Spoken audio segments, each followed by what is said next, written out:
مذہب شیعہ صرف دنیا کے اندر واحد کفریہ ایک فرقہ ہے جس کا قرآن پر کوئی ایمان نہیں ہے اور وہ کوئی قرآن پر ایمان نہیں رکھتے، اور اسی وجہ سے پوری دنیا کے اندر کفر کے ساتھ ذلت کی زندگی گزار رہے ہو. تم ثابت کرو اپنا ایمان. اللہ یہ صاحب میں چیلنج دے کر کہتا ہوں، ثابت کر اپنا ایمان اس قرآن پر. میں چیلنج ابھی کہہ رہا ہوں، ابھی بیٹھ کر ادھر ثابت کر میرے سامنے. چل ثابت کر اپنا ایمان اس بات قرآن پر. ختم ہے، بات ختم ہے آپ کی، ختم. بات ختم ہے. تو میرے محترم ناظرین سے سوال واضح طور پر کیا گیا تھا، سوال کا جواب دیا اس نے. ان سے میں نے کیا کہا تھا؟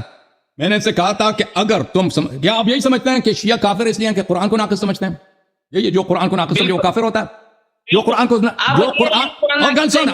ایک منٹ میں نے سنا، وہ یزید میں نے سنا نہیں. جو قرآن کو ناقص سمجھے وہ کافر ہے؟ کافر ہے. دوبارہ بولو. جو اس موجودہ قرآن کو ناقص سمجھے وہ کافر ہے؟ اس موجودہ قرآن کو جو ناقص سمجھے وہ آپ کی صورت میں کافر ہے. نہیں، وہ کوئی بھی شخص کافر ہے نا، کوئی بھی شخص ہو. تو اگر شیعہ کافر ہے تو صحابہ ہے تو مسلمان ہے. پہنچایا ہے آپ یزید چالاکی نہ کر، چالاکی نہ کر. بھائی جو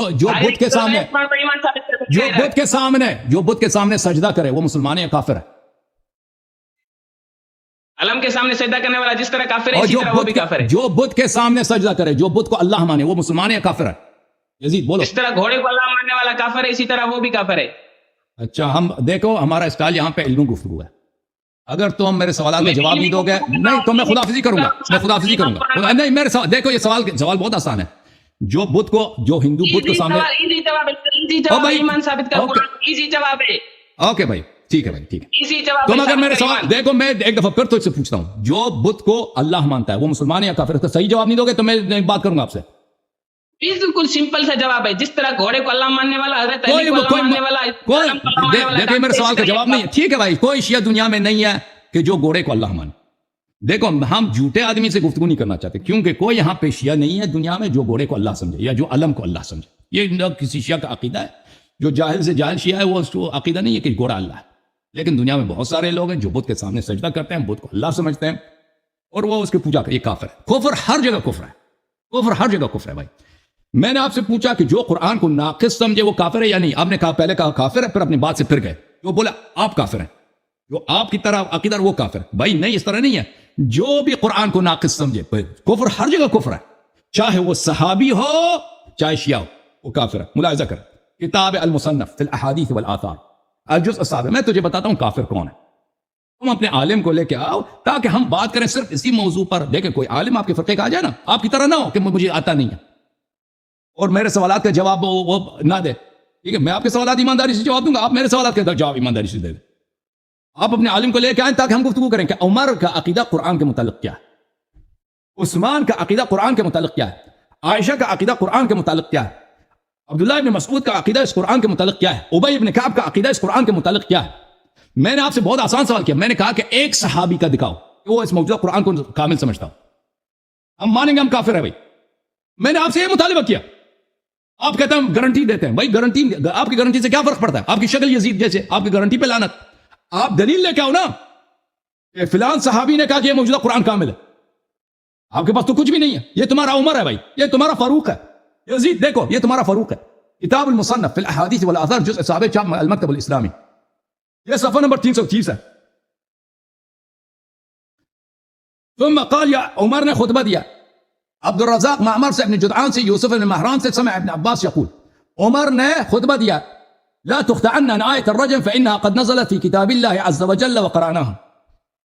آیہ الرجم سے غافل نہ ہونا. آیہ الرجم نازل ہوئی تھی قرآن مجید، رسول پاک صلی اللہ علیہ وسلم اور اس کی تلاوت کرتے تھے. ولكنها ذهبت في قرآن كثير، ولكن ذهبت في قرآن كثير ذهب مع محمد صلی اللہ علیہ وسلم. بہت سارا قرآن جو رسول پاک صلی اللہ علیہ وسلم کے وفات کے ساتھ ضائع ہو چکا ہے، یہ بھی ضائع ہو چکا ہے. یہ کیا؟ بہت سارا قرآن ضائع ہو چکا ہے. یہ تمہارا بخاری ہے،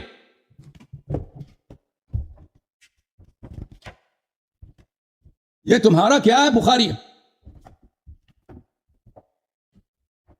شکل تمہاری یزید جیسی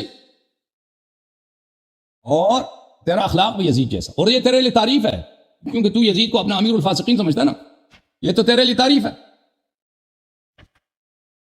کوئی نہ کہتے کہ آپ نے اس کی بے حرمتی، کیونکہ یزید کو اپنا امیر سمجھتا ہے. تو اس نے کبھی مجھ سے نہیں کہا کہ تم توہین نہ کرو، مجھے یزید نہ کہو. کیونکہ یزید کو یہ بہت بڑا مومن سمجھتا ہے یہ، تو اس کو کہتا ہے کہ شکل تیری یزید، کردار تیری یزید ہے، اور تیرا اسلام بھی یزید جیسا، اگر یزید مسلمان ہے تو بھی مسلمان ہے۔ کتاب صحیح بخاری دیکھو عزیزو، چاپ دار احیاء تراث العربی، کتاب چھپی ہے کب؟ 2001 میں، یہ صفحہ نمبر 1267 یہ ہے۔ قال عمر نے تیرے بخاری یہ چاہے، اوے تیرے مارے بخاری میں، او یزیدو سپاہی صاحب یہ بخاری ہے، بخاری دیکھ کے سپاہی صاحبہ کو بخار آ گیا۔ لولا ان يقول الناس زاد عمر في كتاب الله لكتبت آية الرجم بيدي، اگر یہ نہیں کہنا کہ یہ منسوخ التلاوہ ہے، اگر لوگ نہ کہیں کہ عمر نے قرآن میں اضافہ کیا تو میں آیہ رجم کو اپنے ہاتھ سے قرآن میں لکھ دیتا، ٹھیک ہے نا، آیہ رجم۔ اچھا، سنن سعید بن منصور، کتاب دار السمعیل النشر، المجلد الثانی، چھپی سنہ 1993 میں، ملاحظہ فرمائیے۔ تیرے فاروق دے پتر دا حدیث ہے، فاروق دے پتر عبداللہ ابن عمر، لا یقولن احدکم اخذت القرآن کلہ، کوئی شخص ادعا نہ کرے کہ پورا قرآن اس کے پاس ہے۔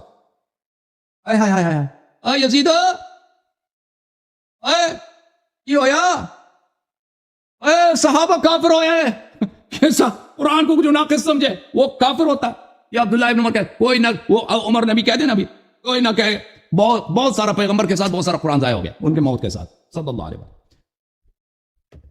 لا یقولن احدکم اخذت القرآن کلہ، کوئی شخص آپ میں سے نہ کہے کہ پورا قرآن میرے پاس ہے۔ وما یدریہما کلہ، تم کس کو کیا معلوم کہ پورا قرآن کیا چیز ہے؟ قد ذهب منہ قرآن کثیر، بہت سارا قرآن ضائع ہو چکا ہے، بہت سارا قرآن ضائع ہو چکا ہے، بکری کا گئی، فلاں ہو گیا، بھائی ختم۔ ولکن یقول اخذنا ما ظہر منہ، کہہ دو کہ جو بچ گیا قرآن ہمارے پاس ہے جی، ہے جی، جو جڑا بچ گیا ہے وہ ساڑھے کول ہے، ٹھیک ہے نا، سندھی ہو پنجابی نہیں سمجھ آتی تو اردو میں کہہ دیتے ہیں، کوئی بات نہیں، جو بچ گیا وہ ہے۔ صحابہ کافر، فاروق دا پتر، آپ نے فتویٰ دے دی یزید صاحب کافر، شیعوں کی دشمنی میں آپ نے اپنے فاروق کو کافر بنا دیا، اے سپاہی صحابہ۔ یہ حاشیہ نمبر 2 ہے، حاشیہ نمبر 2 ہے، ٹھیک، ایک منٹ، کیا ہو گیا؟ حاشیہ نمبر 2 ہے، حاشیہ نمبر 2 میں چلتے ہیں۔ حاشیہ نمبر 2 میں کیا کہتے ہیں؟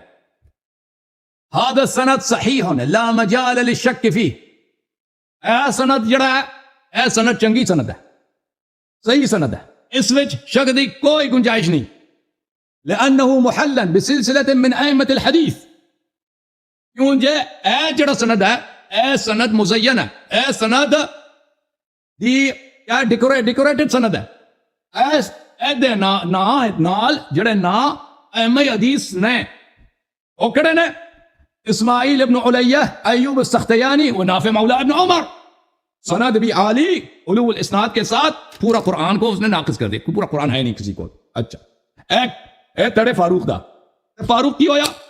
فاروق آپ کے شیعوں کے چکر میں اسی فاروق دی تکفیر کر دی تھی، آپ نے شیعوں کی دشمنی میں فاروق کو آپ نے کافر بنا، اور کافر اس کے پورے خاندان کو، اس کے پتر کو بھی، بیٹے کو بھی۔ اور آتے ہیں عائشہ کول، بکری دی کہانی، ہائے ہائے بکری، ہائے ہائے بکری، سپاہی صحابہ، ہائے ہائے بکری، بکری کا کوئی اور دکھا لو نا کسی دن، تم سپاہی صحابہ بکری نال دشمنی کرو، بکری کی کہانی کیوں چھپاتے ہو؟ تمہارا دین تو بکری نے تباہ کر دی۔ اور یہ جس آیت کی تلاوت کی ہے اس نے سپاہی صحابہ نے، ذالک الکتاب لا ریب فیہ ہدی للمتقین، یہ کتاب، اس میں شک نہیں ہے کہ یہ ہادی ہے متقین کے لیے۔ وہ کب کہا یہ آیا کہ موجودہ قرآن اس میں کوئی کمی بیشی نہیں، یہ ہادی ہے متقین کے لیے، یہ کہہ دیا بھائی، اس کا کہ نقصان سے یا کمی بیشی سے کیا؟ ہم نے کہا تھا کہ تم دلیل لے کے آؤ کہ صحابہ کے نزدیک یہ کامل ہے، وہ تمہارے پاس ہے نہیں، تم نے ایک آیت لے کے آئے، وہ آیا کہ مفہوم میں تمہارے مراد کے موافق نہیں ہے، اس سے اس کا کوئی تعلق ہی نہیں، قرآن کامل ہے یا ناقص، اس سے وہ ساکت ہے۔